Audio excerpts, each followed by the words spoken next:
Tak apa. It's okay. Ada di Facebook kan? InsyaAllah. Adalah dia menonton.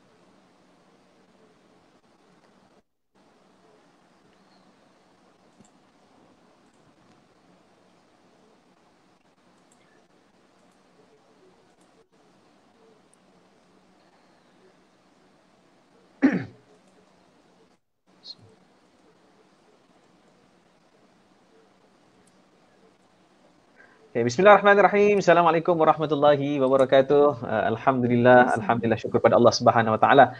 Kerana malam ini seperti yang kita janjikan, insya-Allah kita ada perbincangan pada malam ini yang saya rasa perbincangan sangat menarik sebenarnya. Saya rasa semua ibu bapa yang ada anak-anak yang tengah membesar kena tonton. Kena tonton pada malam ini di Facebook Live Fazli Aziz dalam Fazli Aziz Talk Show pada malam ini. Saya nak minta tolong sahabat-sahabat, para penonton sekalian, tuan-tuan dan puan yang menonton, yang terlintas, mana tahu tengah-tengah scroll FB asalnya nak main game ke nak update status, tertengok live ini, terus tengok insya-Allah dan kita share beramai-ramai. Moga-moga beroleh kebaikan, beroleh manfaat kepada semualah.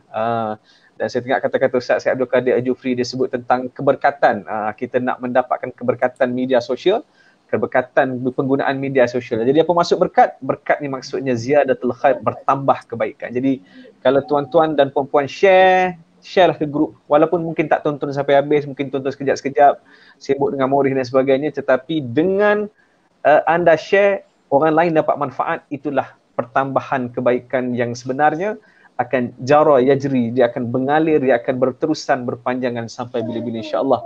Sebab malam ni pun kita dapat panel yang cukup baik, cukup hebat, cukup serba-serbi keilmuan dan juga kepakaran lah. Malam ni kita nak berbincang mengenai dengan UPSR, batal ni berita baik atau berita buruk.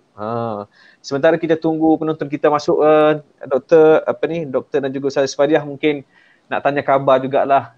Saya nak tanya khabar Ustazah dululah, sebab Ustazah ni yalah lama tak jumpa kan, selalu bersama, selalu juga sepentas dalam program, macam-macam program kita Ustazah. Apa khabar Ustazah, sihat ya? Alhamdulillah, dia memang makin sihat lah kat PKP ni kan. Kat rumah.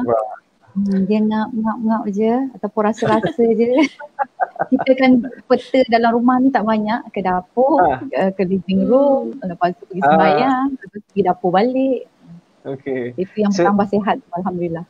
Sebab tu saya pun buat skrin macam ni je Ustazah, sebab takut nampak kebesarannya. Jadi skrin macam ni dia dapat skrin semua. Sempat dia. Tuan Fazli memahami. Memang memahami sangat ya Allah. Ada benda dalam kawalan, ada benda dalam di luar kawalan. Nampak gayanya macam di luar kawalan jugalah kan. Doktor apa khabar? Doktor sihat Saya sihat alhamdulillah. Sama jugalah dengan Ustazah Fadiah, tak bergerak mana. Saya rasa tambah juga ni. Allahu Akbar. Tak apa, yang penting bahagia, yang penting seronok kan. Yang penting kita dapat quality time yang sangat banyak, yang sangat yang sangat saya kata peluang yang sangat baik untuk kita bina bonding kembali dengan keluarga, mungkin dengan kesibukan selama ini kan, sebelum ini. Okey, saya nak minta tolong sahabat-sahabat saya lagi untuk share seramai mungkin, tolong share banyak-banyak. Share tentang perbincangan kita pada malam ini. Kita nak bincang sebenarnya tentang keibubapaan, kita nak bincang pada malam ini tentang peperiksaan ni, pengaruh peperiksaan ni. Sejauh mana sebenarnya mempengaruhi anak-anak kita dalam membentuk karakter dan juga tingkah laku. Saya pun tengah nak share, jadi mungkin anda juga share banyak-banyak, kita share. Jadi sebentar lagi kita akan mulakan. Saya pun tengah nak share. Ustaz ada Ustaz sihat? Saya rindukan Ustaz Muhyiddin sebenarnya. Ustaz sihat sentiasa. Masya-Allah dia. Dia doktor Ustaz Fadiah ni dikenali sebagai pasangan bahagia romantik dengan Ustaz Muhyiddin. Saya yang untung sebenarnya dapat suami yang sangat menyokong. Alhamdulillah. Dia satu keluarga tu saya seronok tengok Ustaz Fadiah ni sebab dia anak-anaknya baik, apa ni, keluarga yang sangat baik. Satu keluarga contoh Ustazah. Satu keluarga contoh. Betul.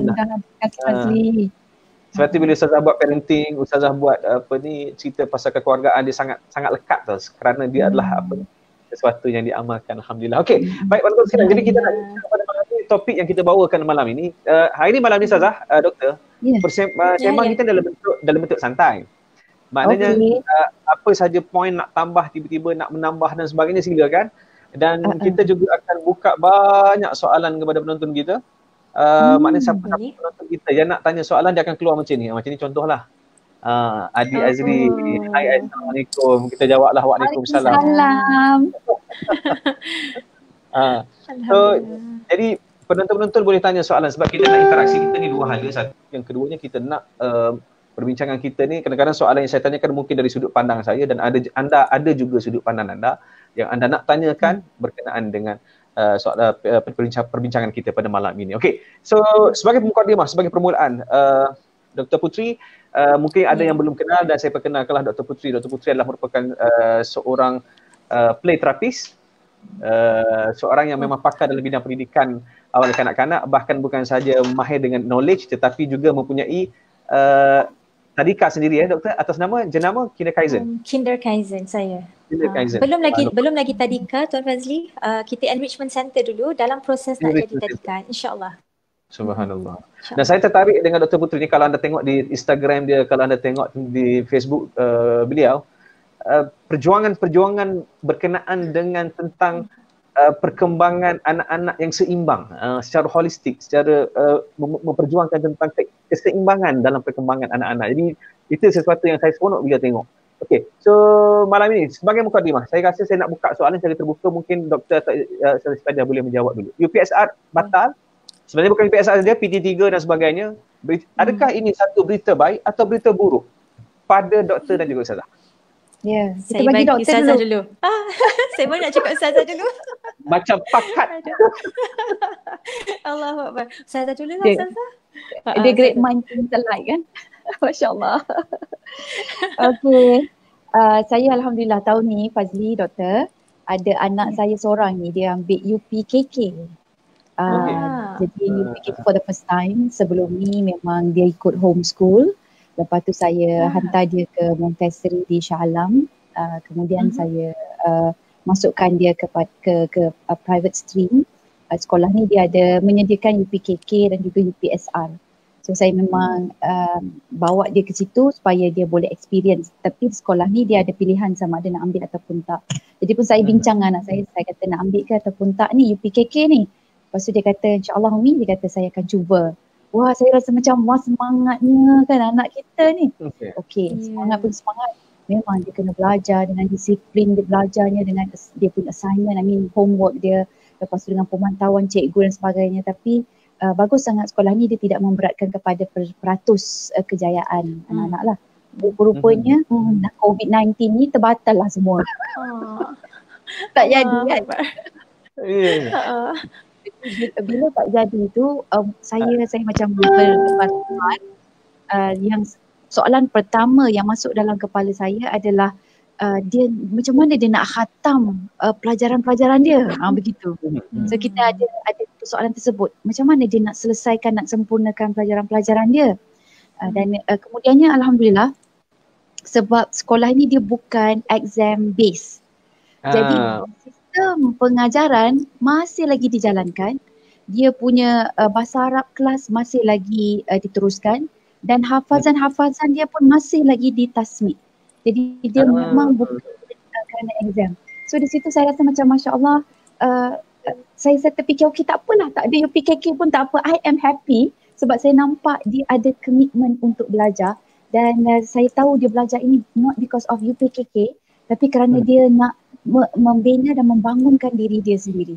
Jadi yang di situ yang saya rasa dia bila tidak ada UPKK, sebab saya kena, this is my experience secara direct kan, pengalaman secara direct.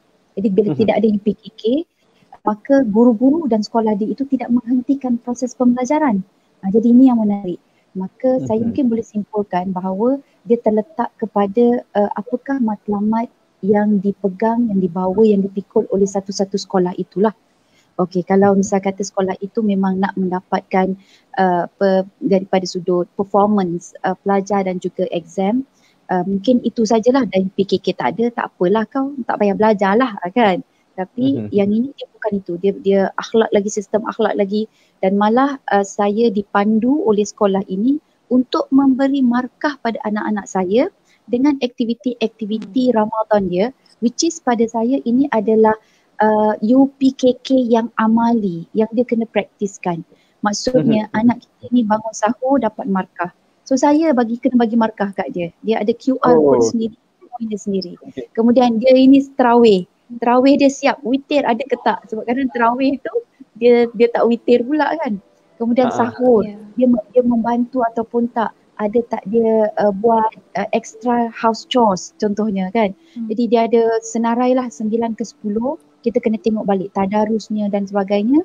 Jadi seolah-olah bila ada begini daripada pihak sekolah, dia membantu tugas saya sebagai ibu untuk kita nak kata bagi, bukan kita tak ada jadual, kita ada jadual Fazli dengan doktor.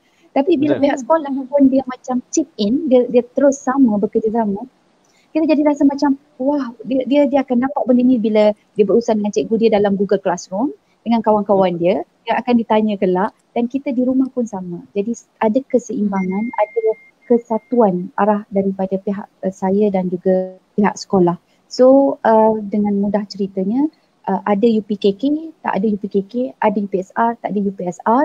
So I have a very good school pada saya. Saya ada ambient dan juga guru-guru yang banyak membantu kepada pembangunan anak saya. Pembangunan anak-anak kita tidak akan berhenti, alhamdulillah. Alhamdulillah. Maknanya perkongsian daripada Ustazah ni adalah sudut pandang Ustazah sebagai parents sendirilah dalam keadaan sekarang kan. Maknanya sebagai parent, pengalaman sebagai parent apabila UPKK juga tidak ada. Anak saya pun UPKK tahun ini sebenarnya. Jadi dia macam itulah nampak gaya. Tapi saya setuju bila pihak sekolah main peranan. Bermakna jadi sekarang ni dia melibatkan, pandemik ni sebenarnya menyebabkan ibu bapa terlibat secara langsung dalam pendidikan anak-anak. Pihak sekolah hanya memberikan bahan, hanya memberikan cara dan kaedah yang dikongsikan. Jadi parent yang kena melaksanakan. Okey, Dr. Puteri sendiri. Ini berita baik atau berita buruk pada doktor? Dan adakah berita baik atau berita buruk ini, jawapan doktor saya nak tengok juga, sama ada terhad kepada pandemik ini semata-mata atau lepas ini semua adakah patut dikekalkan sebegini? Itulah satu soalan yang sangat perkara ini sangat sensitif sebenarnya dalam masyarakat kita, di mana bila kita melihat mentaliti kita memang exam oriented, exam based. Ramai yang bertanya dan cuba mengkaji kan sejak bila bermulanya perkara ini. Kenapa berlakunya perkara ini? Kenapa sehingga itu menjadikan satu benchmark yang sangat penting sampai kalau tak ada tu macam memang anak kita terus bodoh lah. Macam tu ya, dalam erti kata lain. Terus tak pandai lah. Okey, dekat sini yang kalau saya melihat pendidikan ni secara keseluruhan, kita nak pergi makin jauh lagi. Kita melihat produk daripada sekolah-sekolah yang kita ada ini, apakah produk-produk ini, bagaimanakah produk-produk ini terhasil, bagaimanakah mereka dalam bidang pekerjaan. Kita melihat jangka masa itu, kita melihat itu dan kita melihat yang hari ini dan kita melihat yang lepas lah juga ya. So bila dah melihat semua benda ni, saya masih rasa kita perlukan banyak lagi pembaharuan. Orang kata kalau orang kata secara internationalnya ramai yang memandang Finland. Tetapi bila kita bersembang Ustaz Asrizal, ada juga Ustaz kata tidaklah keseluruhannya itu baik.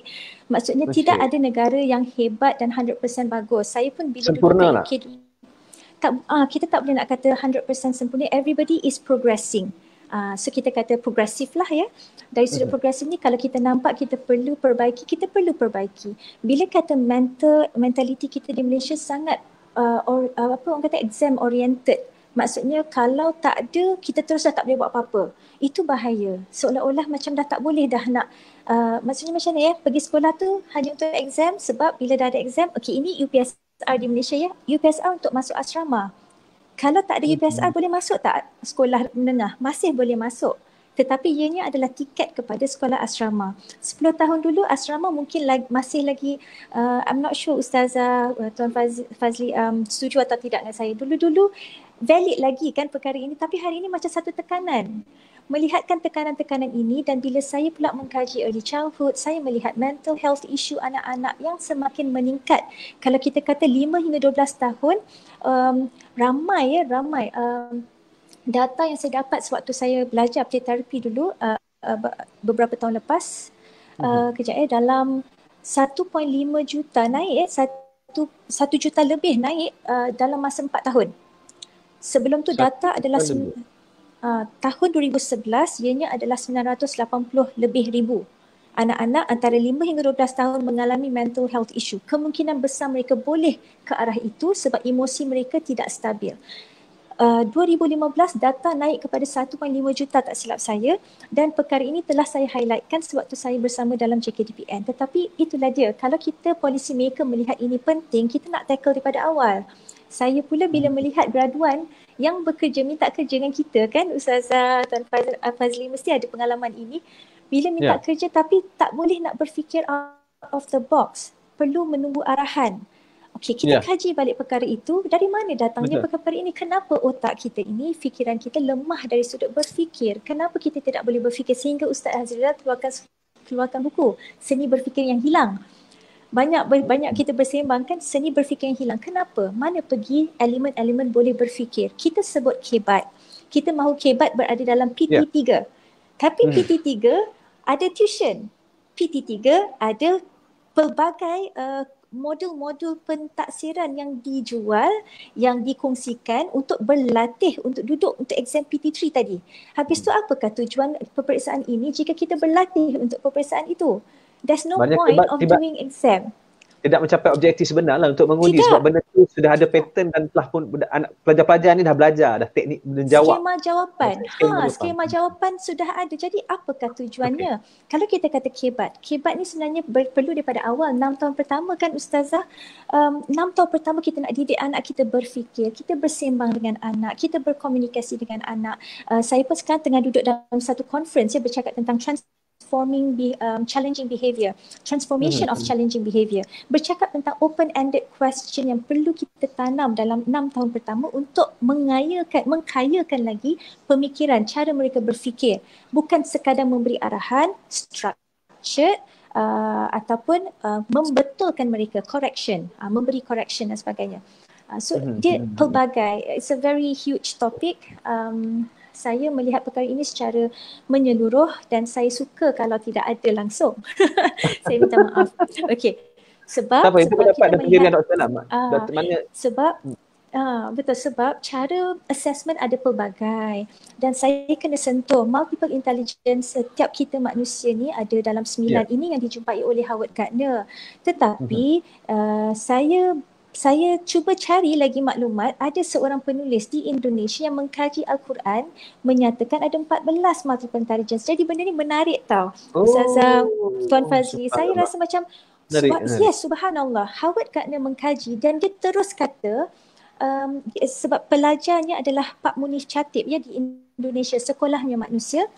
Dia itu anak murid dia. Jadi dia bercerita dengan Pak Munif Chatib. Dia kata cuba kamu berikan kepada saya setiap seorang yang hebat dalam satu-satu perkara multiple intelligence tersebut. Itu mudah nak kita berikan. Contoh, Tuan Fazli hebat bercakap, berpidato. Contohnya Ustazah Isfadiah pun ada a very good interpersonal skill. Contohnya ya.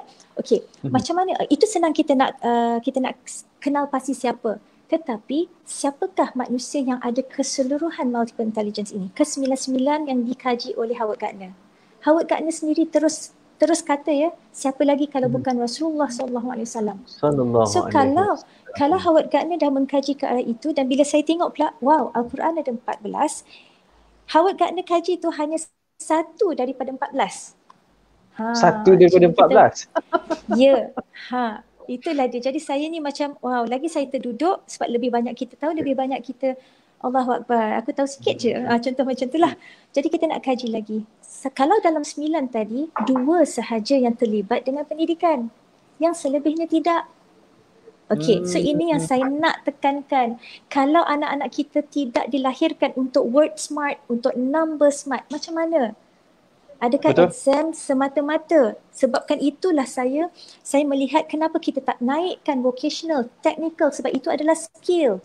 Dan engineer tak boleh hidup kalau tidak ada technician. Saya melihat secara menyeluruh dan because of that saya rasa ada sesuatu yang perlu kita perbaiki dari sudut peperiksaan ini. Pengalaman saya masa saya duduk dalam discussion ya orang-orang IELTS. Orang kata apa ya, otai IELTS di UK dulu, Cambridge University. Masya Allah, dia punya kaji dan kaji kenapa kita asyik test dan menyusahkan lagi soalan. Ini English kan Ustazah Isbadia? Kenapa kita masih saya pernah ambil tu. Kenapa kita makin meningkatkan kesusahan itu? Kenapa itu je yang kita duk fikir? Saya pula masa tu saya present macam mana cognitive processes berlaku. Kalau kita boleh menilai apa yang berada dalam otak, itu dah cukup bagus. Tak perlu kita test speaking, communication dan sebagainya, tidak perlu. So mereka terbuka mata di situ sebab tools yang supervisor saya bawa ni sesuatu yang baru. Jadi menariklah perkara itu. Tapi dapat duduk bersama otak-otak ni yang janggut putih, rambut putih ni, saya berasa segan sebab kita budak lagi. Tapi mereka macam, wow, this is a good area which kita tak pernah tengok. Let's look into cognitive processes, which is otak lah. So itu sedikit pengalaman dalam bidang peperiksaan, pengalaman berjumpa dengan orang yang dalam bidang lembaga peperiksaan. Saya harap sangat kalau di Malaysia kita melihat dari sudut lain. Ada banyak cara lain untuk kita assess. Tapi doktor mungkin juga panjang pula cerita. Tak apa, tapi doktor contoh sebab saya rasa kebimbangan ibu bapa ni bila tidak ada exam, seolah-olah anak tu belajar seolah-olah tidak ada satu fokus dan tujuan yang jelas untuk mereka berusaha dan mengejar lah. Seolah-olah mungkin tidak ada motivasi bila tidak ada satu fokus yang jelas. Jadi bila ada fokusnya A, maka itu akan menyebabkan anak-anak ini akan terus fokus. Jadi kebimbangan ibu bapa lah. Mungkin ini pandangan yang diberikan oleh parent-parent. So pada pandangan ustazah dan doktor jugalah. So adakah benda ini satu benda yang sebenarnya kita mungkin nak anak tu mempunyai satu nilai yang kesungguhan yang orang kata yang jitu untuk mengejar target. Sebab bila tidak ada exam, mungkin tidak ada, mungkin akan senang lenang, akan relax, mungkin tak ada apa-apa kan. Mungkin belajar pun ikut jadual, kemudian main dan sebagainya. So, pandangan sebegini, komen. Mungkin Ustazah, mungkin doktor.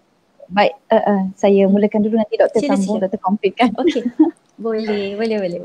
Dia kembali balik, Fazli, sahabat-sahabat semua doktor ya, kepada sebenarnya kita nak anak kita ini akhir tu jadi apa, jadi siapa. Kan? Jadi apa matlamat kita ni, anak kita nak bawa ke mana? Jadi adakah dia ni kena bagus grade dia, matematik, sains kan, bahasa Inggerisnya BM, ataukah kita nak jadikan dia insan yang berfungsi dan bermanfaat? So yang mana satu? Tapi kalau kita sebagai orang Islam ni, Allah dah siap-siap awal-awal lagi dah bagi tahu kita.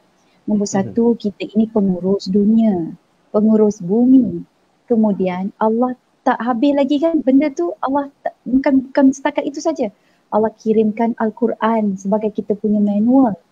Kemudian tak cukup lagi tu, punya sayangnya Allah pada kita, dia kirim pula Rasulullah SAW untuk dijadikan contoh teladan kan.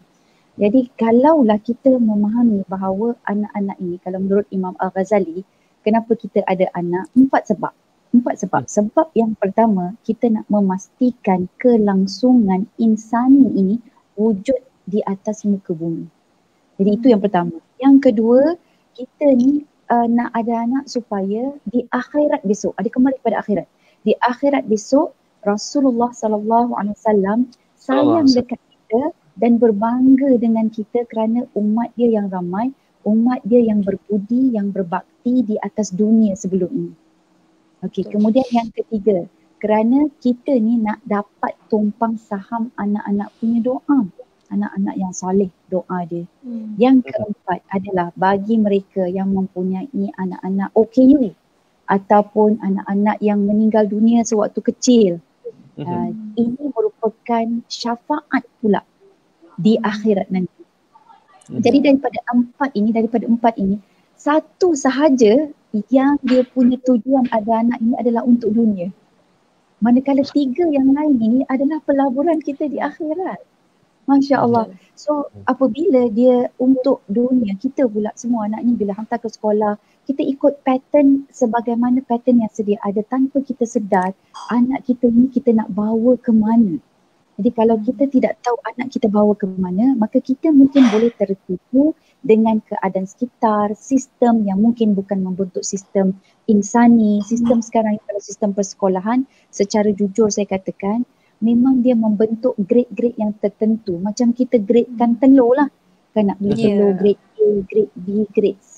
Ya? Jadi anak kita dah jadi produk. Anak kita bukan jadi insan lagi. Masya Allah. Kalau macam doktor sebut tadi, kalau Howard Gardner, dia punya multiple intelligence dia. Kemudian dilihat dengan Al-Quran pula. Rupanya Al-Quran ini lebih banyak lagi. Kalau ada 14, mungkin kalau kita teliti, saya rasa bukan banyak 14, lagi. Mungkin dia lebih lagi. Sebab potensi manusia adalah unlimited. Dia tidak ada, tak boleh kita limitkan. Namun dengan adanya exam, maka kita akan limitkan dia. Kalau anak itu mungkin boleh terbang jauh lagi, tapi dia telah disekat hanya pada kotak-kotak yang dibentuk. Kalau kotak UPSR, kau kena bagus dalam bab ini.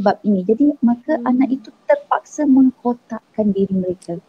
So jadi minta maaf lah kalau sebut benda ni kan.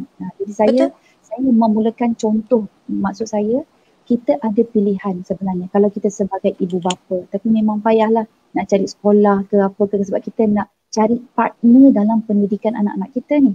Sebab kita yang masalah kita apa? Aku nak kerja, siapa nak jaga anak aku? Aku nak kerja ni, siapa nak jaga anak aku? Ni anak aku dekat rumah ni. Jadi kita duk fikir siapa nak jaga anak aku nak kerja.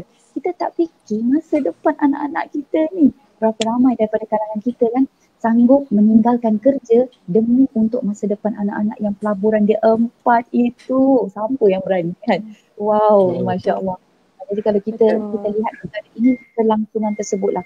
So it goes back. Bila kita perjuangkan benda ni kan doktor dengan Fazli, dia kembali balik, ini orang-orang Islam yang ortodoks dia kata kan. Anak sangat jadi suri rumah kan.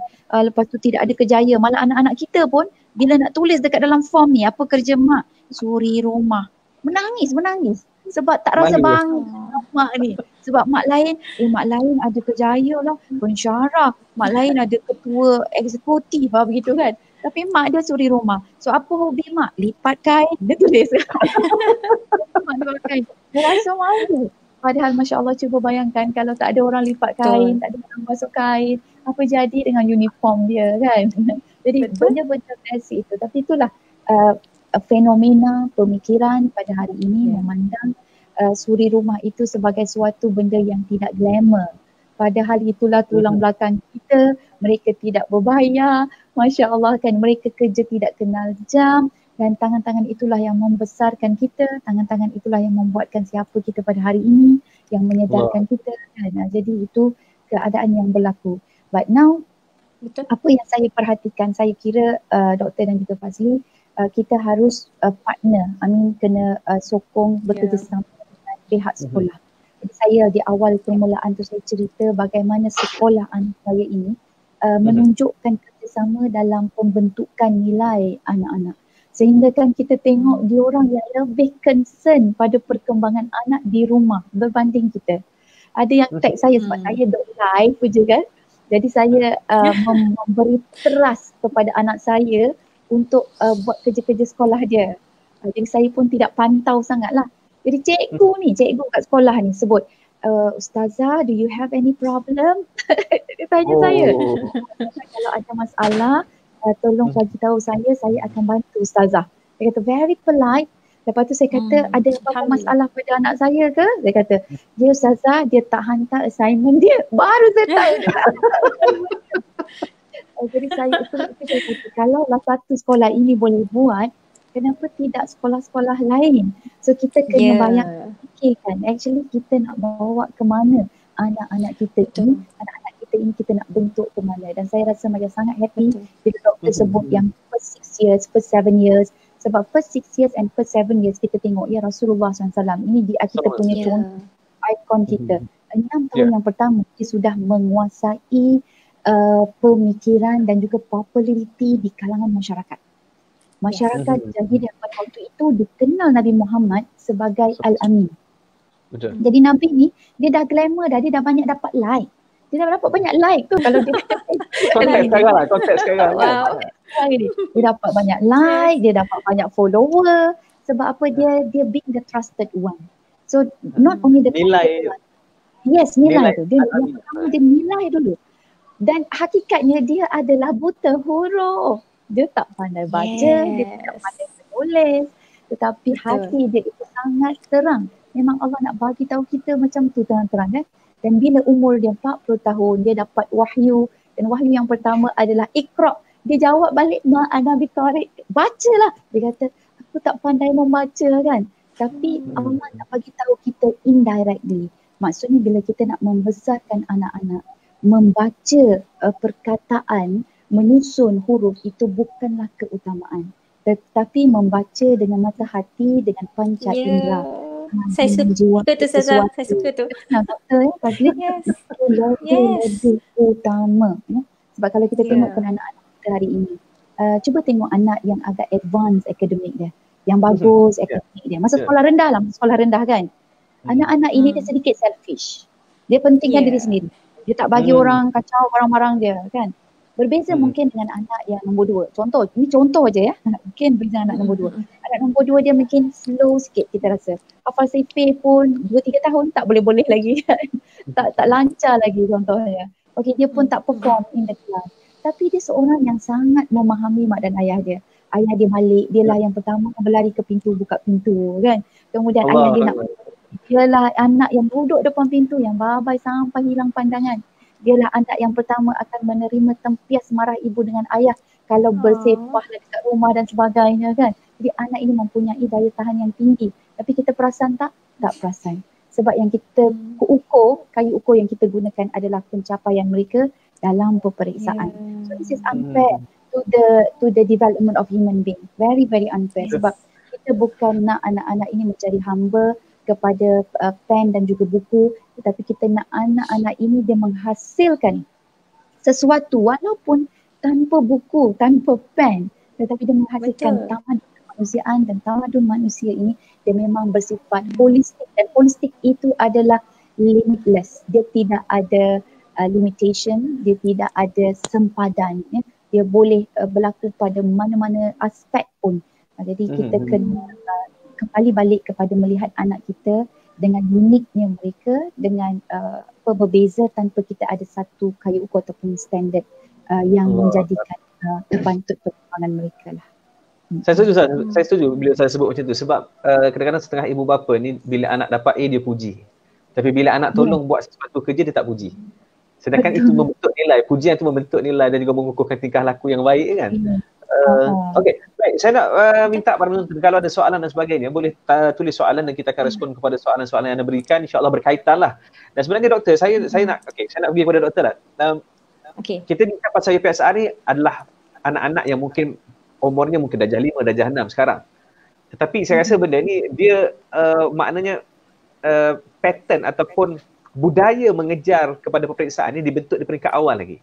Saya rasa mungkin sejak daripada kanak-kanak, sejak daripada anak-anak ni membesar. Sebab saya tengok ada setengah ibu bapa umur 4 tahun sudah hantar anak pergi tuition. 4 tahun, saya rasa dia tak tuition belajar khusus, belajar matematik, belajar bahasa Melayu, nak membaca kan. Bahkan saya rasa ramai ibu bapa hari ni dia rasa bangga bila anak umur 4 tahun, 5 tahun dah boleh membaca. Sangat bangga, bahkan buat video, tunjuk dekat media sosial dan sebagainya, dapat pujian yang banyak. Okey. Jadi adakah ini sebenarnya doktor, maknanya isu kita sekarang ni maknanya kita nak memperbaiki masyarakat, kita kena bermula daripada awal kan? Kan? Ya, saya dah terbakar dah ni. Tak sabar nak jawab. Saya silakan doktor.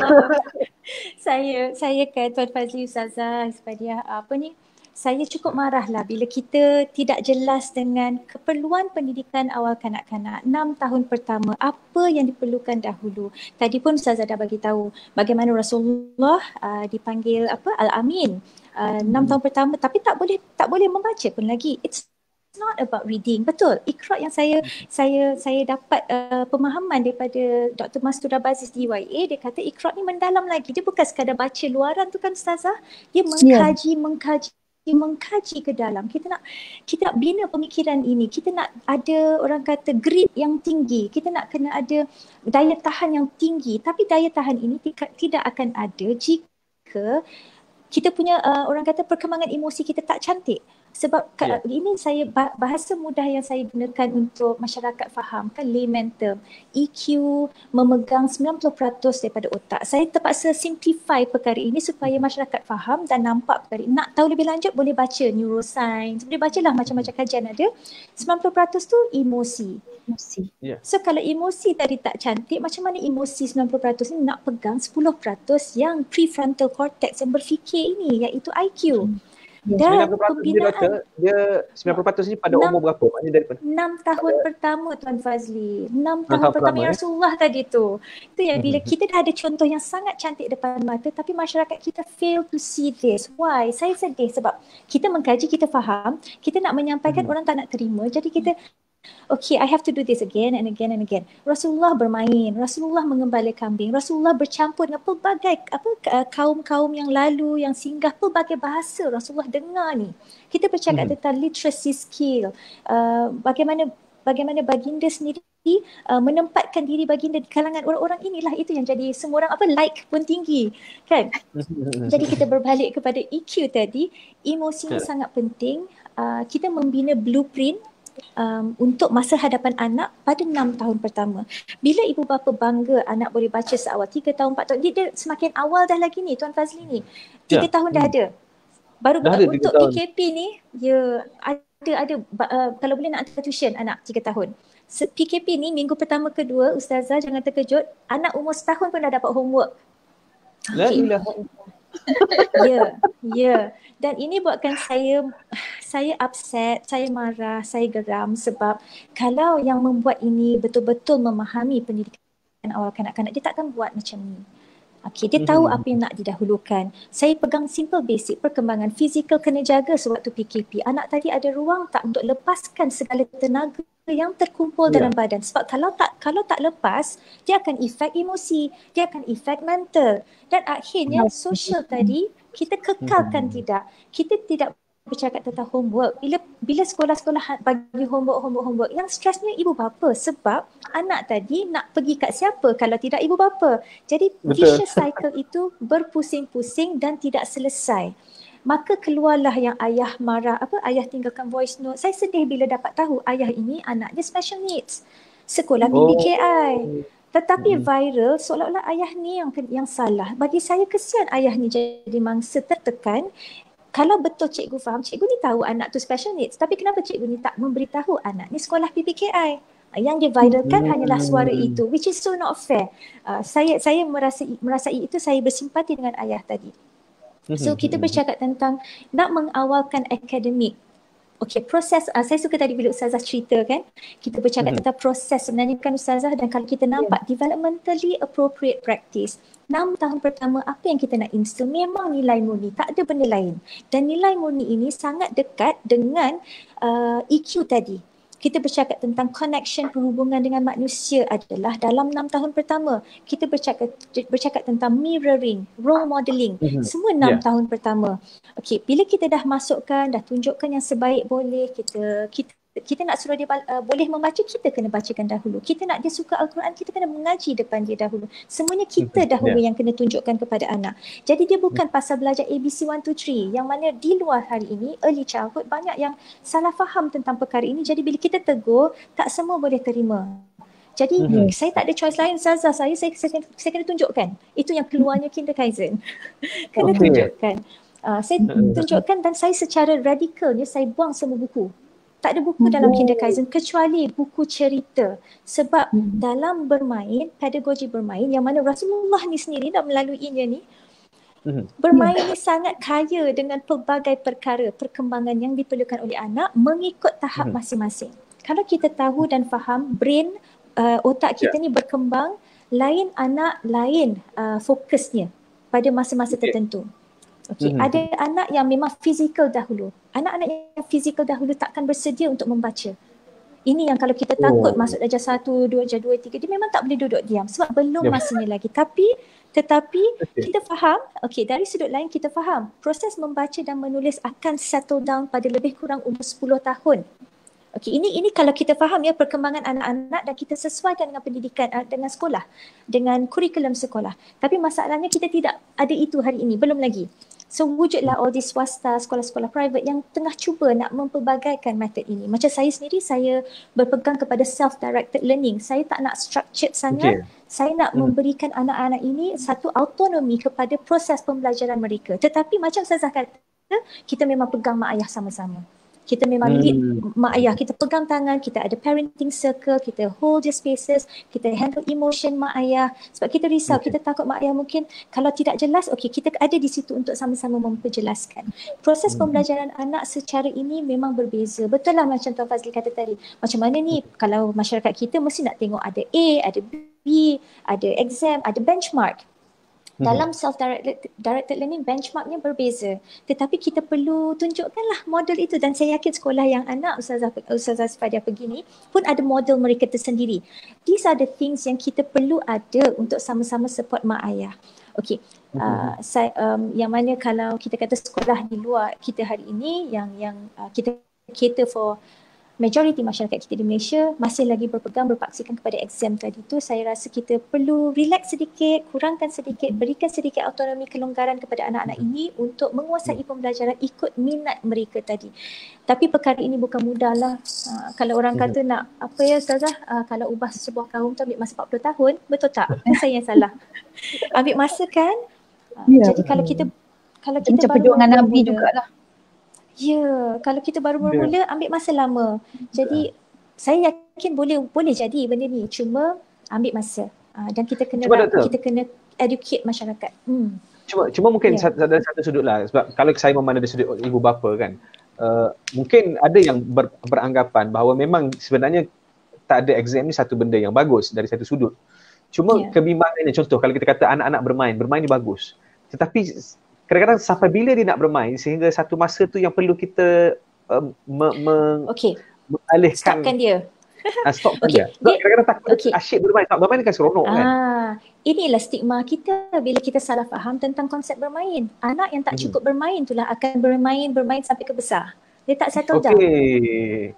Ini kita nampak itu secara general ya, tapi itulah kata bila kita benarkan mereka bermain, bukan bermain yang jenis adult centered yang mana kita control anak tadi. Nak main ni je.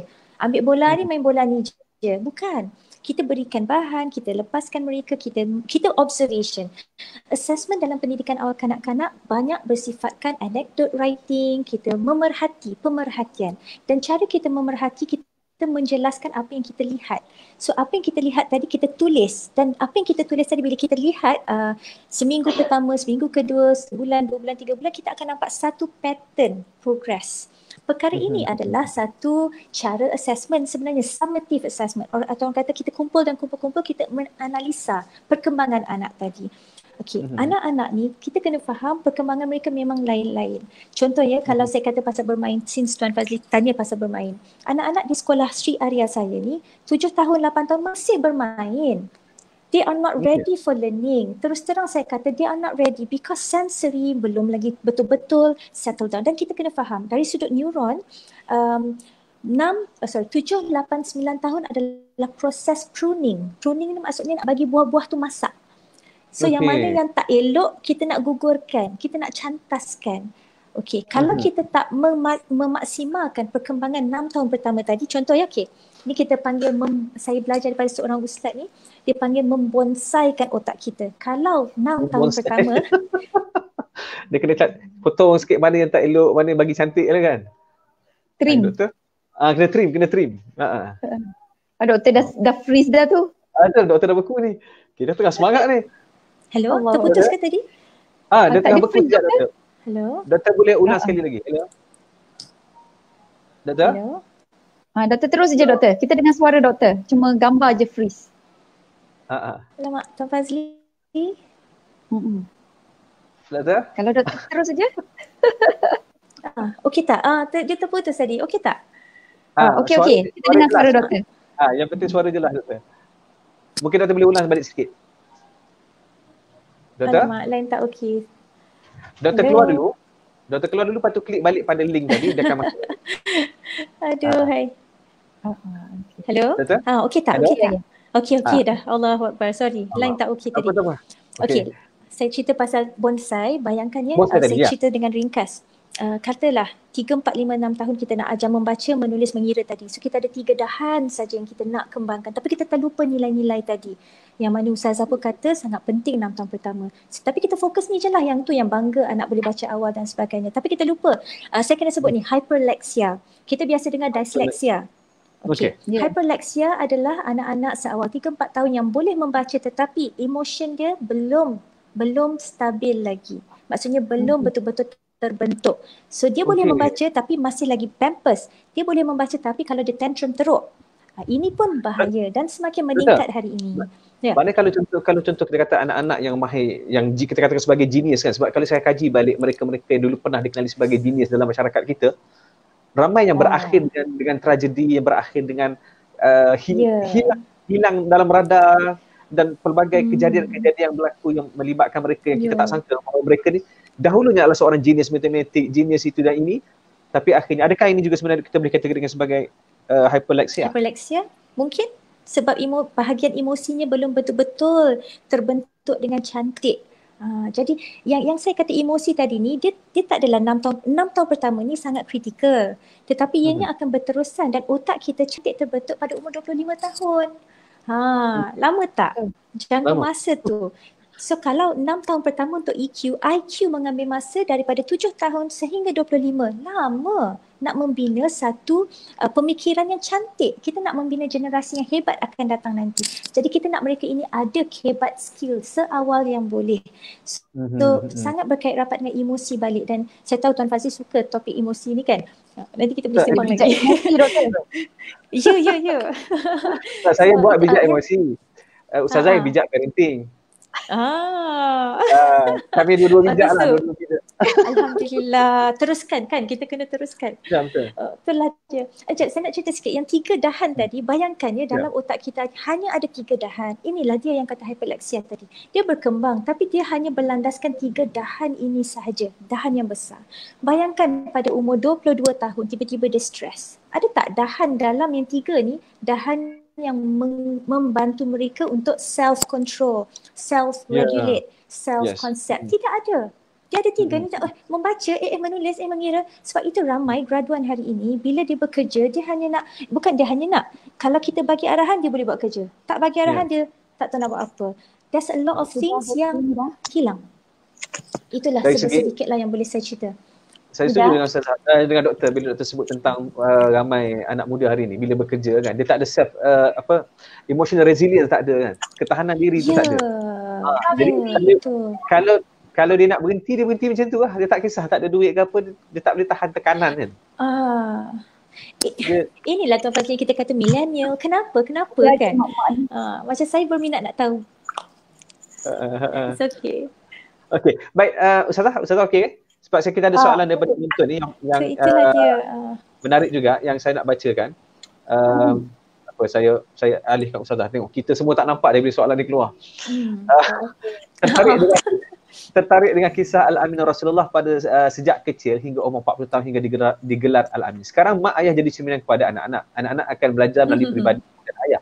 Soalan saya pertama, bagaimana ingin terapkan konsep Al-Amin kepada anak-anak sejak kecil sedangkan mak ayah pun selalu tipu anak-anak kecil.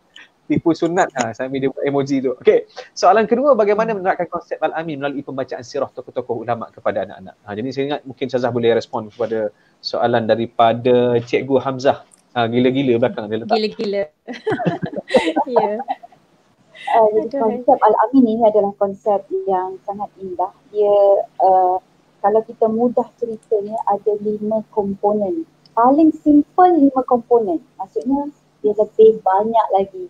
Komponen yang pertama adalah dia berani kerana benar. Dia tidak menipu. Dia bercakap jujur. Komponen yang kedua adalah dia suka bekerja sama. Itu juga Al-Amin. Komponen yang ketiga dia independent. Dia pandai bawa diri sendiri. Rasulullah kan dia anak yatim, tapi dia pandai bawa diri sendiri. Kemudian komponen yang keempat adalah teamwork. Saya sebut teamwork belum? Teamwork kerjasama.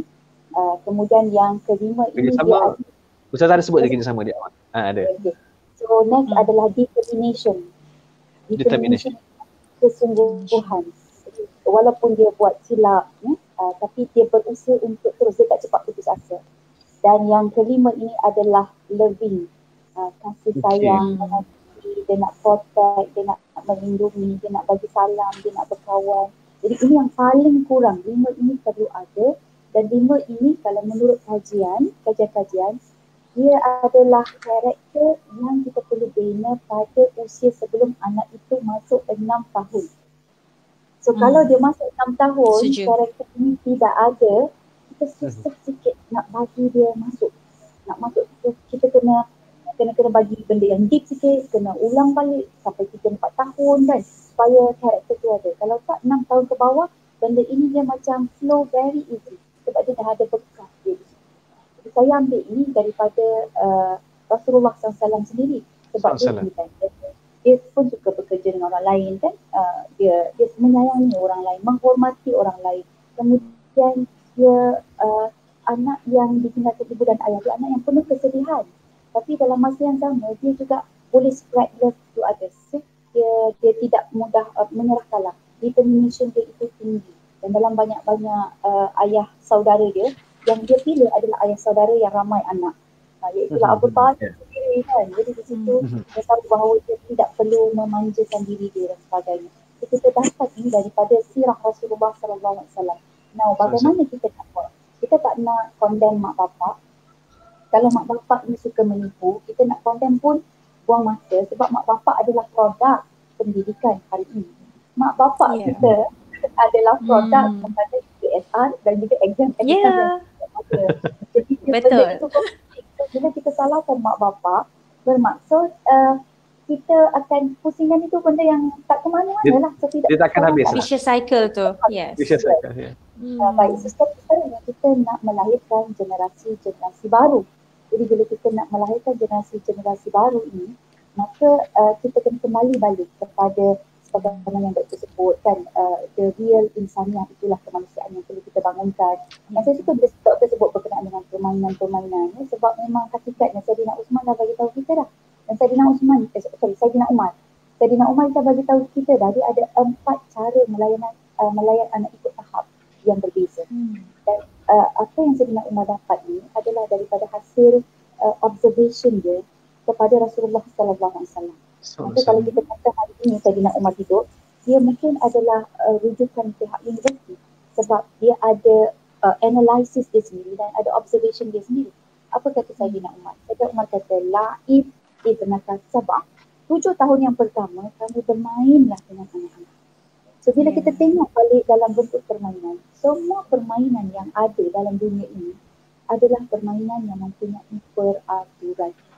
Dia ada disiplin. Jadi tak secara langsung bila anak-anak ini bermain, main seremban ke, main congkak ke, main dampula ke, main hoki ke. Jadi dia mesti ada peraturan. Jadi tak secara langsung dia akan belajar tentang peraturan. Dia menghormati peraturan. Kot kalau misal kata dia ini kalah contohnya dia kalah kan dalam permainan tu, dia terpaksa memujuk diri dia. Kat situ dia ada cabang-cabang lain lah, bonsai yang lain tu selain daripada 3 ni. Terima kekalahan lah begitu kan. Dia kena belajar daripada emosi tu kan. Resilience. Betul. Jadi kalau Cikgu Hamzah gila-gila ini mungkin banyak bawa pelajar-pelajar di padang sekolah kan. Jadi kita tengok sukanan dia orang. Ya Allah, pada waktu tu kita tengok dengan sorakan dia dan sebagainya, teamwork dia kan. Jadi kita nampak, kita rasa meriah, kita rasa seronok. Tapi macam mana pula dia dengan kumpulan lain, kelompok yang lain, rumah kuning, rumah merah, rumah hijau, okey. Oh dia dah jadi ni rumah kuning, rumah je. Kadang-kadang kan belajar okey, dia relax aja. Cikgu rumah bergaduh pula, aduh mak. Itu je. Betul. Jadi untuk itu kita kena tinggalkan role model ini. Kita dengan kata lain tak perlu kita depend on banyak sangat role model yang berada di sekitar kita yang kurang sangat jadi role model. So kita kena hidupkan role model yang sebenar, iaitu Rasulullah SAW. Kita dekatkan anak-anak kita balik dengan Nabi. Doktor kita dekat akhir zaman ni memang banyak formula, banyak petua dan sebagainya kan doktor. Tapi selama kita berpegang kepada Al-Quran dan As-Sunnah, dan kita boleh nampak ingin nampak macam tu Islam. Jepun ni ada ciri-ciri Islam kan. Jadi kalau kita berpegang kepada nilai-nilai baik ini, hikmah yang dah tercampak daripada Islam, kita kumpulkan untuk kita. InsyaAllah kita akan jumpa fitrah kita balik, kita akan jumpa Islam balik, kita akan banyak menghidupkan watak yang dipimpin oleh Rasulullah SAW.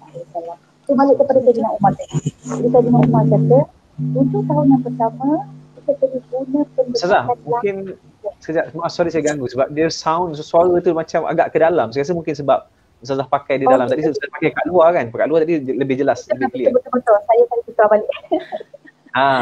Sorry. Baik, sorry. Okey, dengar balik. Boleh. Okey, jelas. Lebih jelas, siap. Okey, lebih jelas. Dia terjatuh. Silap. Okey. Tak apa. Tapi saya suka apa Ustazah cakap tu. Nanti saya nak sambung sikit lah. Tak apa. Ustazah teruskan dulu. Saya sebab kita Facebook live, jadi dia tak risau macam TV dia kata alamak dah dekat sekejap. Baik, panduan. Potong-potong. Kalau Aji. Okey. Yang pertama, laib, bermain. Kemudian yang kedua, 7 tahun kedua iaitu masuk sekolah rendah, wa adibhu. Adibhu tu maksudnya bagi peraturan dan disiplin. Akhlak itu sangat utama. Akhlak.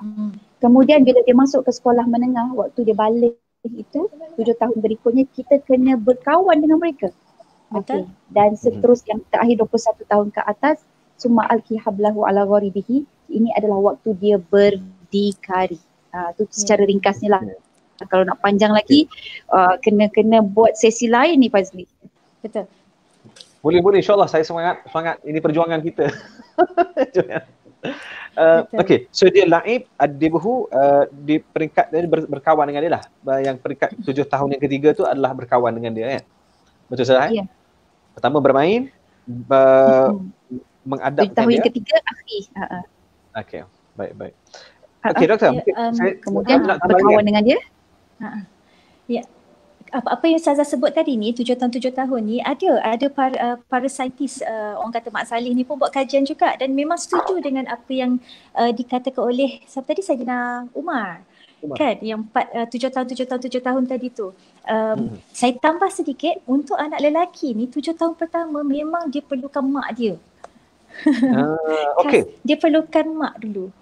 Segala kasih sayang mak dulu. Itu orang kata tidur bawah ketiak mak tu betul lah anak lelaki. Sebab esok dia nak jadi ayah yang penyayang. Itu 7 tahun pertama. 7 tahun seterusnya dengan ayah. Yang ni kalau saya buat talk kan saya selalu kata apa tau. Jangan kecil hati ya, mak-mak dia automatically dia tengok ayah je. Dia dah tak tengok mak dah. Kemudian 7 tahun seterusnya macam tadi kita Ustazah kata kena berkawan. Dia perlukan seorang mentor yang bukan ayah dia, yang bukan mak dia tetapi watak lelaki yang lain tetapi sebagai mentor. Dan seterusnya sebagai dewasa lah. Sama dia memang supportive of that lah. Which is very good kan. Alhamdulillah. Ya betul Fazli, doktor. Kalau kajian-kajian ni dia kalau buat secara jujur, telus, dia akan jumpa balik. Itulah dia. Itulah dia Ustazah bila duduk kat bila duduk UK dulu kadang-kadang kita kata kenapa diorang ni lebih Islamik daripada kita. Kadang-kadang kan sistem tu. Tapi macam dia sangat adil in some sense. Of course lah tak ada negara yang orang kata apa yang sempurna. Ada je masalah-masalah mereka. Tapi yang tadi kawan saya pun kata doktor. Kawan saya kata Islam ni dia diturunkan di negara Arab. Dikaji di negara India dan diamalkan di negara Barat. Menarik tu. Kan. Okey. Itu. Doktor nak tambah lagi? Ada nak tambah lagi doktor? Baik, since Ustazah kata tadi tu kan, saya pula sebagai seorang yang dalam bidang pendidikan ni, saya berfikir apa pedagogi yang paling baik, yang paling sesuai, yang kita boleh bawa ni pada 6 tahun pertama tu. Kita nak memanusiakan anak 6 tahun pertama tu. Apakah cara metod yang paling baik? Sebab dekat Malaysia ni macam tadi kita kata exam oriented. Okey, dalam exam oriented ni sebenarnya adalah academic oriented. Kita terlalu akademik. Bila kita kata kita terlalu akademik, kita kena faham knowledge and skills akan membawa attitude. Knowledge tu akademik, skills tu adalah kebolehan kita, soft skill dalam diri kita, all this nilai, self concept, self resilience, orang kata regulation, banyaklah konsep-konsep yang perlu ada 6 tahun pertama itu, persoalan yang selalu ada dalam diri saya ni, apakah pedagogi yang paling sesuai kita nak bawa perkara ini? Sebab kalau kita tengok produk yang terhasil seolah-olah macam kilang ni kan, kita chop SPM berapa A keluar, masuk kerja kat sini. SPM kalau tak ada A langsung, kau kerjalah technician. Contoh ya, dia dah ada that grading. Okey, macam mana kita nak bawa perkara ini patah balik ke belakang, kita nak guna satu konsep yang sesuai untuk semua anak, tak kisahlah anak tu special needs ke, dia slow learner ke, dia tadi kata genius ke, tetapi konsep ini sesuai untuk semua. Pengalaman masa duduk kat UK dulu buka mata lah orang katakan, sebab saya bukan orang yang ada scholarship, saya tak ada scholarship dulu Ustazah. So bila kita orang susah ni, kita belajar susah lah kan, suami kena kerja, jadi exactly. Lepas tu suami jadi floor engineer. Okey lah, nama glamour sikit. Sebenarnya cleaner je lah kan. Okey. Tapi itulah dia, kita belajar hidup susah. Sebab Abah kata, pergilah luar negara, pergilah belajar hidup susah. Esok awak akan lebih, orang kata menghargai hidup itu. So banyaklah yang saya belajar dengan memerhati orang kan, memerhati sistem dan sebagainya. Jadi kalau kita nak bawa benda ni, saya nampak bermain. Dan bila kita tengok balik Islam, kita tengok balik Al-Quran, kita tengok balik cara Rasulullah dibesarkan, memang play. Okay, bila kita kata play pula, play yang macam mana? Betul Ustazah kata, dalam play tu sendiri dah ada susun atur dia. Okay, ini yang masyarakat kita susah nak terima. Sebab masyarakat kita nampak semua benda perlu dibukukan. Mesti ada ni, nampak, barulah diterima. Tetapi benda-benda perkara-perkara yang melibatkan bermain, kita tak nampak. Susah nak nampak. Lagi pula kita cakap tentang nilai murni dia. Okey, contoh Tuan Fazli self-regulation dia tahap berapa persen? Ustaz Zais Fadia pula tahap self-resilient dia berapa persen? Contoh ya, orang nak menilai ni. Kita nak nilai itu sendiri kan. Angka tu. Sebagai angka tu. Yes, dan benda ni tak boleh kita nak nilai cara itu. Jadi ramai yang bertanya pula balik kepada saya, macam mana kita nak tahu anak ni dah mencukupi EQ dia? Okey, benchmark saya simple. Anak happy, anak tu okey. Kalau anak tu ada timbul tingkah laku, itu maksudnya emosi dia tak kena, emosi ada something wrong, and kita kena tackle balik. Dia kena sampai ke tahap yang dia okey, dia balance, dia happy. Dia boleh bercakap dengan baik, dia boleh berfikir dengan baik. Itulah orang kata moderate ya, moderate. Sederhana tadi tu. So melihatkan perkara itu, saya masih lagi berfikir apakah pedagogi yang sesuai, apakah yang paling okey untuk menghasilkan seorang individu, orang kata khalifah ni, yang bila keluar esok dia campak mana pun dia boleh hidup. Kita nak yang tu. Campak mana boleh hidup tu, Dajjal datang kata yes pun dia kata no juga. Macam tu. Itu yang saya fikirlah ya, sampai ke tahap itu kalau boleh kita nak. Tapi bukan senanglah proses itu, dan kita nak memahamkan masyarakat pun bukan senang. Tapi proses kerja tu berjalan. Sebab tu antara malam ni sebenarnya usaha kita juga. Saya nak terima kasih kepada Ustazah dan Doktor kerana sudi menerima pelawaan saya untuk live malam ni. Sebab ialah kedua orang hebat sudi menerima, dan kita buat malam ni sebenarnya kita nak sebagai salah satu medium dakwah. Sebab Ustaz Syed Abdul Kadir beritahu saya, dia kata satu benda kan, bila kita buat secara live ini, Facebook live ini, mungkin orang tengok sekarang tak ramai, tetapi mungkin 10 tahun kemudian inilah jariah yang berjalan, ada lagi orang tengok balik, orang rujuk balik. Jadi itulah saya seronok malam ni, banyak ilmu yang saya dapat malam ni daripada Ustazah dan juga Dr. Putri. Baik Doktor, Ustazah kita dah sejam 3 minit kita bersiaran. Macam TV pula bunyi dia. Cuma saya bukan, kalau ikutkan hati saya memang saya nak panjangkan lagi, tapi saya rasa sebab kita nak bagi supaya orang boleh tonton dalam keadaan yang orang kata fokus dan juga selesa. Jadi kita buat lebih kurang sejam lebih sikit lah. Sebelum saya pergi kepada kesimpulan lah malam ini, mungkin kita nak tengok sedikit apa komen-komen daripada sahabat-sahabat kita. Antaranya adalah ni antara yang sebut, dia kata saya setuju graduan tidak ada self emotional responsibility. Buat kerja apabila diarahkan saja, daya berfikir rendah. Ini seperti mana yang doktor sebutkan tadi lah. Kemudian ada juga yang sebut, dia kata a student tak semestinya they can work in industry. End up they choose to become lecturer lah. Mungkin mengajar tetapi tidak berada di lapangan. So itu antara beberapa komen lah yang diwar-warkan. Okey, sebelum saya pergi kepada kesimpulan, saya juga nak bacakan sedikit kepada anda. Kalau nak dapatkan e-book ini Ustazah Fadiah punya e-book Ramadan at Home, ada sedikit panduan buat kita semua. Ramadan at Home, e-book panduan mudah buat keluarga mengisi bulan Ramadan dengan amalan-amalan dan aktiviti terancang. Jadi mengenali Lailatul Qadar dengan lebih dekat, tekan link di bawah untuk membeli RM10 dapat 2 buku Ramadan at Home dan juga himpunan doa. Subhanallah, ini sangat menarik ni. Boleh dapatkan daripada Ustazah Isfadiah himpunan doa dan juga buku aktiviti keluarga dalam bulan Ramadan khususnya. Dan juga boleh dapatkan karya penulisan Ustazah Isfadiah berkaitan keibubapaan. Boleh klik dekat www.isfadiah.net _, palang melintang bazar. InsyaAllah. Okey. Baik. Yang terakhir mungkin sebab saya ingat kita bawa UPSR Batan adalah berita baik. Tapi sejauh mana baiknya, sampai bila ianya dibatalkan, mungkin adakah semata-mata COVID-19 sahaja semata-mata, ataupun selepas ini adalah lebih baik kalau ianya terus dibatalkan. Jadi sebagai kesimpulan, saya mungkin mulakan dengan Ustazah Isfadiah lah. Kesimpulan perbincangan kita malam ini. Sebenarnya saya nak gali banyak benda lagi, tetapi malam ini saya nak fokus sedikit kepada isu inilah, iaitu peperiksaan dan juga anak-anak. Silakan. Baik.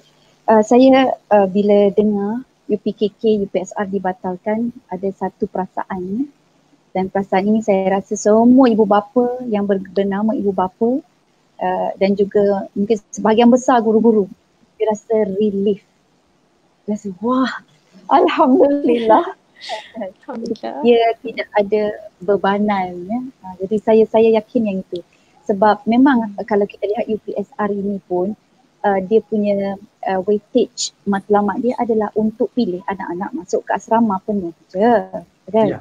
Jadi dia dah daripada situ kita dah wujudkan grade pada diri anak-anak ni.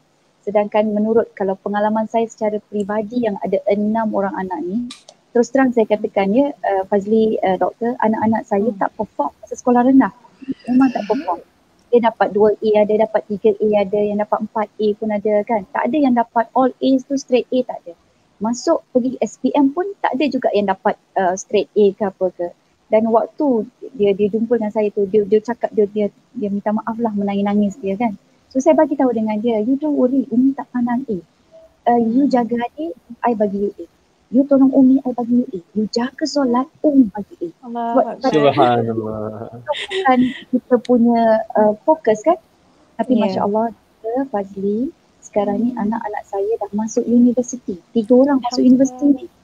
Dia masuk universiti dan to my surprise, semuanya memang memegang kita panggil Dean List. Allah, berdiri belum rumah. Dalam engineering, satu dalam undang-undang, satu lagi dalam accounting. Semua tunjuk above 3.5. Jadi saya kata, Masya Allah, rupanya ini manusia ni dia belajar. Sebab betul lah kata doktor tadi. Jadi dia nak belajar tu sampai umur 25 tahun tu. Dia punya proses, kan. Jadi tidak bermakna bila dia kecil tu dia tak pandai. Kita ni, ya Allah, sampai jumpa Tok Bomoh ni bagi air, jampi lah bagai supaya dia dapat semua. Sebenarnya kita nak jaga tu, nak jaga kebajikan anak ke, nak jaga maruah kita. Jaga maruah kita, mana satu yang kita jaga. Betul. Yang mungkin kita kena tengok balik. Dan saya, I am very proud lah kalau tengok ada anak-anak ini yang bersama dengan kawan-kawan, anak-anak kawan anak saya. Jadi kita tengok dia memang satu nada, dan saya selalu tanya, saya kata kalau dekat dalam universiti ini, saya kata you boleh tak agaknya memimpin kawan-kawan? Sebab kita nak tu yang waja'alna lil muttaqina imama tu, di bawah pemimpin. So dia kata insyaAllah ni nampak confident dia jawab, doktor. Saya boleh tak pimpin kawan-kawan? InsyaAllah ni benda tu saya rasa macam dia betul dia jawab, kan. Agak-agaknya apa yang you boleh pimpin. Jadi pun dia bagi tahu apa yang dia buat, aktiviti kan. Jadi saya kata Masya Allah, saya dulu semasa umur dia, saya pun tak buat macam tu. Dan nak bagi tahunya yang himpunan e-book Ramadan tu, saya tak buat apa, saya edit je. Itu semua hasil anak saya, termasuk editing dan sebagainya. Saya kata you must give something to the society yang society boleh get the benefit. So sebab dia dah maklum lah umur 21 tahun ke atas, kan. Jadi dia kena berusaha. Fazli, saya rasa macam saya sangat berat nak tinggalkan sesi ini. Tapi saya nak tinggalkan dengan satu, bukan kesimpulan, saya nak tinggalkan dengan satu pesanan ataupun penemuan yang dibuat oleh Dr. Hisham Iwadi. Dr. Hisham Iwadi ini dia merupakan pakar sejarah di University of London. dia mendapati bahawa Rasulullah sallallahu alaihi wasallam ini dia telah meninggalkan buat kita satu silibus untuk pendidikan anak-anak. Tapi ramai kita tak faham. Dan benda ini berlaku step to another lah. So kalau misal kata Dr. Putri tadi ada sebut memikirkan pedagogi dan sebagainya, mungkin ini boleh memberikan bantuan dan spark ataupun inspire your effort kan untuk come out dengan a great pedagogy. So Nabi dia memulakan rentak pertama dengan anak-anak ini sebab maklumlah Nabi mengislamkan diorang, umur diorang tu pelbagai lapisan. Saidina Abu Bakar pun dah kahwin kan, baru nak diislamkan kan. Dia nak kembalikan balik tu kepada pemikiran yang jitu tu susah kan. Okay, tapi cara dia adalah pertama Nabi clearkan akidah diorang dulu. So clear akidah ni, point dia bukan kita bawa kitab yang sifat 20 lah dengan macam-macam yang asma' wa sifah yang kadang-kadang kita pun tak faham kan. Dia very simple. Allah loves you. Allah loves you more than your mother. Itu akidahnya. So once diorang jatuh cinta pada Allah, dia akan cari siapa Tuhan dia. Okay. Baik, itu yang pertama. Yang kedua, selepas akidah, baru Nabi perkenalkan ibadah. Nabi perkenalkan ibadah in the sense that macam mana kita nak berterima kasih kepada Allah. Sebab tadi dah kenal Allah dah tu kan. Dah sayang Allah dah tu kan. Dah tahu Allah sayang dia, dia pun akan sayang Allah. So sekarang ni macam mana nak ucapkan terima kasih dan ucapkan sayang pada Allah. So, dengan cara ibadah dia. So ibadah ia adalah your expression of love towards Allah. Okay. So next step adalah akhlak. Jadi Rasulullah mengajar para sahabat-sahabat kecil ni, sahabat-sahabat kenit ni, sahabat-sahabat yang bijaksana yang comel-comel ini dengan akhlak. Jadi akhlak ini diambil daripada mana? Dari ibadah tadi pasti. Doktor? Daripada ibadah. Ya. Okay. Contohnya solat kan? Solat itu dia mengajar kita akhlak tentang pengurusan kehidupan. Puasa, pengurusan emosi. Kan? Jadi pengurusan diri. Self-discipline. Okay. So di situlah akhlak akan terhasil dan anak-anak ini dia belajar daripada ibadah untuk membentuk akhlak dia. So dia boleh rasa dia tidak boleh, dia tak akan dipisahkan, dia tak mampu berpisah dengan ibadah sebab ibadah ini memberikan dia nilai dalam hidup. Alright, so selepas akhlak, dah bagus akhlak dia, Nabi ajar yang lain pula. Pendidikan seks. Pendidikan seks dalam Islam. Tapi bukan pendidikan seks yang kita duk fikir tu. Saya pun tengok anak saya yang darjah 5 tu buku dia. Buku teks dia, saya kata, ya Allah, saya sengaja beli doktor, diorang tak ada buku teks. Saya beli buku teks yang sedia ada. Saya kata, saya memang tak setuju benda ni. Kalau yang buat tu orang Islam juga kan, yang pengarang dia. Saya kata, I don't agree. Sebab dia orang make fun of it. Anak-anak saya, dia nak jawab soalan tu, dia boleh gelak-gelak doktor. So saya ni nak cover dan nak bagi dia serius. Saya kata, kalau you gelak-gelakkan benda yang you belajar ni, you sebenarnya menggelakkan your mother. Tersenyap dia. Sebab nak bagi sentaf dan nak bagi sedar. Nak cover balik, cover dia punya syllabus tu kan. Tak tahu nak cover, bagi sentaf. Terus terdiam dia kan. So you memang ketawakan Umi lah. Because you come from that process. Kata begitulah kan. Okay, so pendidikan seks ini, which is pendidikan seks adalah mengajar anak erti baligh. Baligh lelaki, baligh perempuan berbeza. Kemudian dia respect different gender. Kemudian dia tahu peranan setiap gender tersebut. Dan akhirnya dia bangga menjadi diri dia. Itu pendidikan seks. Dia tak ada kena mengajar pun. Dia kena dengan yang ada dalam bilik itu dan sebagainya. Dan yang akhir sekali, Nabi persiapkan mereka bila dia dah tahu perbezaan antara lelaki dengan perempuan, Nabi persiapkan mereka untuk apa orang kata tu, masuk ke dalam medan masyarakat, medan sosial, menceburkan diri dalam masyarakat. So di situ Nabi ajar dia akhlak dan etika bersosial. Okay, so kalau tengok daripada permulaan tadi, akhlak, ibadah, kemudian permulaan akidah, ibadah, akhlak, kemudian pendidikan seks dan akhir sekali adalah etika sosial.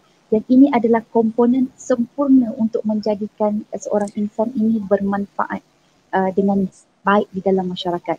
Tetapi Nabi ada letak satu benda. Dr. Syam Iwadi kata Nabi memulakannya dengan sesuatu yang luar biasa. Dan sesuatu ini yang kalau tidak dimulakan, maka komponen yang 5 tu dia akan fail. Apakah dia komponen elemen yang pertama? Elemen yang pertama adalah setiap ibu bapa, setiap guru, dia kena tawan hati anak-anak dia. Dia kena punya relationship. Dia ada connection dan being trusted by the children ataupun by the student. So kalau tidak ada kepercayaan itu, kita susah. Okey, itu satu. Kemudian yang kedua, saya bawa benda ini membezakan dengan generasi pada hari ini. Generasi pada hari ini baru 8 tahun dah ada Facebook. 8 tahun dah ada Facebook. Satu dah mak ajar menipu, betul tak kan? Tipu umur tu dalam akaun Facebook. Dan dia nak ceritanya anak itu dia belum dipersiapkan dengan akhlak bersosial, perbezaan antara lelaki dan perempuan. Dia belum tahu lagi tentang akhlak diri dan peribadi. Belum siap lagi dia punya ibadah, belum siap lagi dia punya akidah. Dah terjun ke dalam masyarakat. Apa akan jadi pada anak ini sebelum dipersiapkan? So jadi inilah antara yang saya tinggalkan. Jadi mudah-mudahan sahabat kita ini dia akan mengambil manfaat dan dia tahu macam mana nak aplikasikan dalam kehidupan sebenarnya. Wallahu a'lam. Terima kasih. Allah Akbar. Kalau hebat sekali, subhanallah. Okey. Tambah. Silakan Doktor. Kalau saya boleh tambah Tuan Fazli, apa yang Ustazah cakap itulah kajian yang sains menyokong perkara itu. Semua sama. Memang sama. Cuma nama tu lain-lain lah kan, dan cara menyampaikan tu lain-lain, tapi exactly itulah dia. Sebaik-baik pendidikan awal kanak-kanak, sebaik-baik proses seterusnya, dia tak terputus pada 7 tahun tu masuk sekolah rendah, maka cara dia semua dah lain. Tak boleh. Dia perlu dibawa daripada pendidikan awal kanak-kanak terus ke sekolah, terus ke peringkat universiti. Itu adalah satu cabaran ni, nak ubah kurikulum, nak ubah pelbagai perkara. Kita terlalu subject oriented.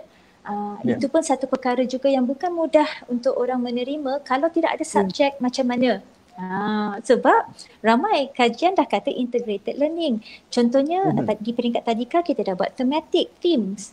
Maksudnya kalau kita belajar tentang daun, ada unsur sains, ada unsur matematik dan pelbagai perkara. Jadi itulah dia, banyak perubahan yang perlu dilakukan. Tapi saya suka apa Ustazah cakap. Thank you so much for sharing. Saya belajar. Thank you. Yang paling banyak belajar moderator lah tengah-tengah ni. Fazli, ada soalan Fazli, saya rasa kena contoh. Tuti miau-miau. Mana comelnya miau-miau ni? Tuti miau-miau. Dia kata dia risau juga bila tak ada UPSR ni. Dia kata sebab dah terbiasa dengan exam oriented. Tapi jujurnya knowledge and skill memang kena sangat bergabung. Tak semestinya totally dalam akademik.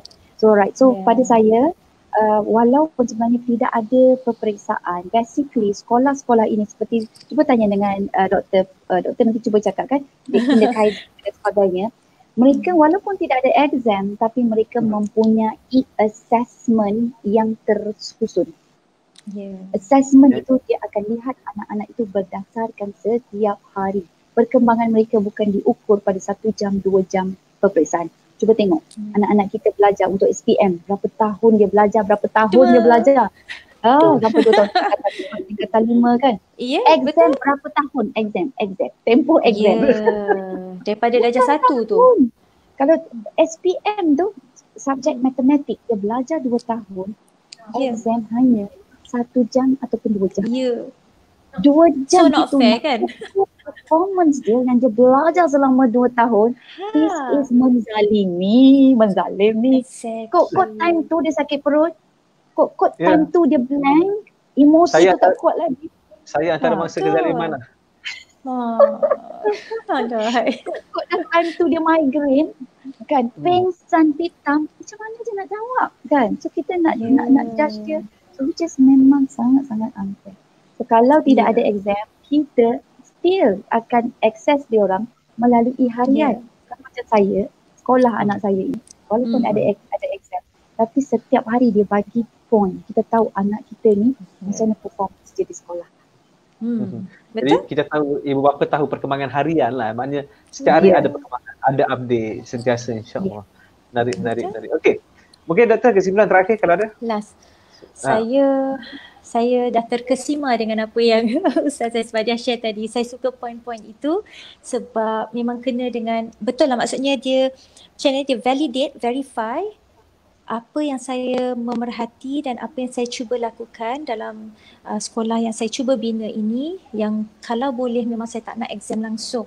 Okay, so ada yang bertanya, kalau tak ada SPM, tak ada IGCSE, macam mana cara tu? Itu adalah satu perkara yang akan datang, yang kita perlu explore, yang kalau kita boleh bawa sesuatu yang baru, sama level dengan IB, contohnya International Baccalaureate kan, Ustazah mesti tahu kan, IB, sama level dengan IGCSE masih lagi exam. Okay, IB ni dia lain dah. Dia lebih kepada documentation, research. Kita dah nak menyediakan scholar. Saya ni kalau boleh, kita nak wujudkan lebih banyak lagi scholar yang Islam, yang Muslim, Muslim scholars. We want more. Sebab saya sayanglah bila yang mengkaji ni banyak barat. Kenapa mana orang-orang Islam ni? Kita nak lebih banyak lagi. Itulah dia yang niat di hati adalah itu, insyaAllah. Tapi macam Ustazah kata, akidah kena betul dulu. Kalau akidah tak okey, macam mana pula dengan ibadah, akhlak dan seterusnya, nak mencantikkan manusiawi itu, barulah kita boleh mengislamkan atau menjadikan mereka atau mengakademikkan mereka dengan lebih baik. So dalam proses pembelajaran untuk ibu bapa, anak bila dah ready, dia akan shoot like a rocket. Itu memang saya pegang. Shoot like a rocket. Ini Harvard University pun dah kata betul lah itu. Cara otak berfikir, cara anak kita bawa diri ni macam tu. Kalau dia tak ready, dia letaklah apa-apa subjek ke, dia susah nak terima sebab ada dalam diri dia yang belum settle. Jadi relax, sabar, and saya nak juga ulas benda ni. Apa yang tuan-tuan dan puan-puan nampak dalam apa yang Ustazah Isfadiah cerita tadi adalah trust dan kepercayaan kepada anak tadi. Bila kita trust, kita percaya, itulah positive relationship tadi kan. Anak akan berkembang dengan baik dalam belon yang cantik dijaga atas dasar trust ibu atau ayah tadi kepada dia. Itu je, cantik. So hubungan kita dengan anak lah sebenarnya. Thank you. Terima kasih peluang ni Tuan Fazli. Terima kasih Ustazah Isfadiah. Terima kasih banyak. Thank you. Seronok dapat panel macam doktor. Malam ni dia memang padat, melekat dan juga sampai malam ni, insyaAllah. Walaupun Dr. Putri tak nampak gambar malam ni, tak apa. Yang penting putus je. Itulah, saya pun tak tahu kenapa tak dapat, tapi apa pun yang penting suara jelas, point jelas. Betul, alhamdulillah. Terima kasih banyak Dr. Putri atas kesudian. Terima kasih banyak Ustazah Isfadiah, banyak perkongsian pada malam ni. Dan sebenarnya saya juga sebagai seorang parent, para penonton sekalian, saya ada anak saya umur 8 tahun, anak saya seorang lagi umur 10 tahun. Saya juga mempertaruhkan sebenarnya dengan meletakkan, memasukkan exam oriented sebagai salah satu fokus utama. Tak. Saya banyak bermain, saya buat macam-macam aktiviti, saya biarkan mereka meneroka lah. Tapi kadang-kadang terfikir juga, kerisauan tu tetap ada. Betul tak cara ni? Walaupun kita belajar theoretically kita belajar benda tu, tapi kadang-kadang tergugah juga keyakinan. Tapi malam ini, keyakinan saya dikukuhkan oleh Ustazah Isfadiah dan juga Dr. Putri Hafizah Maria. Dan itulah yang saya perjuangkan juga bijak emosi itu sebenarnya, hashtag bijak emosi untuk anak-anak, untuk ibu bapa, untuk pasangan-pasangan sebenarnya. Okey, baik. Kalau Dr. Putri, kalau siapa nak berhubung, ada ni ke, ada Facebook ke, ada ni, boleh Dr. wawarkan. Kalau ada produk ke apa, boleh juga wawarkan. Oh, tak ada produk. Produk buku bermain. Ada tu, kindergarten. Alhamdulillah. Kindergarten. Kalau nak follow usaha jihad, usaha advokasi, bermain sebab nak bawa balik anak-anak ni kepada readiness to learning, kan dia suka kepada belajar. So boleh follow Facebook Dr. Putri Afzan Maria ataupun IG Putri Afzan Maria. Dua ni lah yang saya gunakan sebagai platform. Terima kasih banyak-banyak. Doktor, kalau saya panggil lagi, sudi lagi tak? InsyaAllah, saya cuba. InsyaAllah, terima kasih banyak. InsyaAllah. Terima kasih banyak. Thank you. Okay, Ustazah, kalau ada Facebook, Instagram, media sosial? Saya Facebook dan juga Instagram saya, nama saya Isfadiah. Saya tak letak Ustazah ya. Sebab orang selalu kata tak jumpa lah. Janganlah type Ustazah. Sebab nama saya adalah Isfadiah. Ya. Type nama saya yang betul, Isfadiah, insyaAllah jumpa. Okay, alhamdulillah. So, Ustazah juga tadi ada e-book yang kalau anda nak tengok, boleh tengok di atas komen ni. Nanti saya tekanlah supaya anda boleh manfaat banyak ni insyaAllah untuk aktiviti Ramadan bersama keluarga. Jadi boleh dapatkan e-book, boleh tengok, boleh klik tu, Kembar Umrah KB tu, boleh tengok di atas tu ada e-book yang dijual, anda boleh dapatkan. Dan juga anda boleh pergi ke www.isfadiah.net/bazar. So dapat banyak buku-buku di situ. Buku Ustazah banyak, antaranya 365 tips parenting ada. Saya memang pembacanya. Okey doktor, ada yang tanya last sekali, ada buku tak? Kalau ada buku, dia nak tahu apa tajuk buku.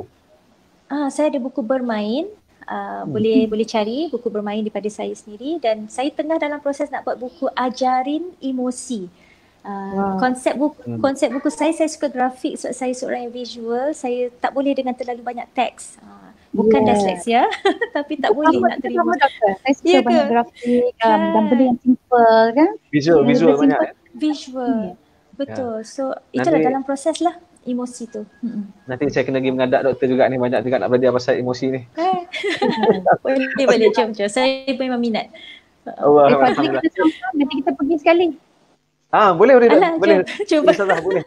Kita mengadap. Kena bawa pisang standar ni.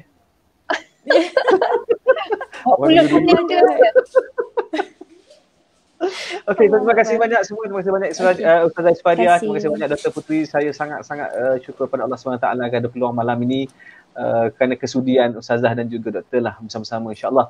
Moga-moga ada kebaikan untuk semua yang menonton. Moga-moga ada rahmat dan juga kasih sayang Allah melimpah kepada kita atas asbab usaha kita untuk membaikkan masyarakat ni secara bersama. Dan ini pastinya bukan usaha yang sekejap, bukan usaha yang singkat, tetapi usaha yang berterusan yang menuntut kita untuk berjuang sepanjang hayat, kerana perjuangan kita sepanjang hayat insya-Allah akan menghasilkan generasi baru yang celik akalnya, yang insya-Allah bijak emosinya, bahkan hebat spiritualnya, insya-Allah. So terima kasih banyak. Kita jumpa lagi.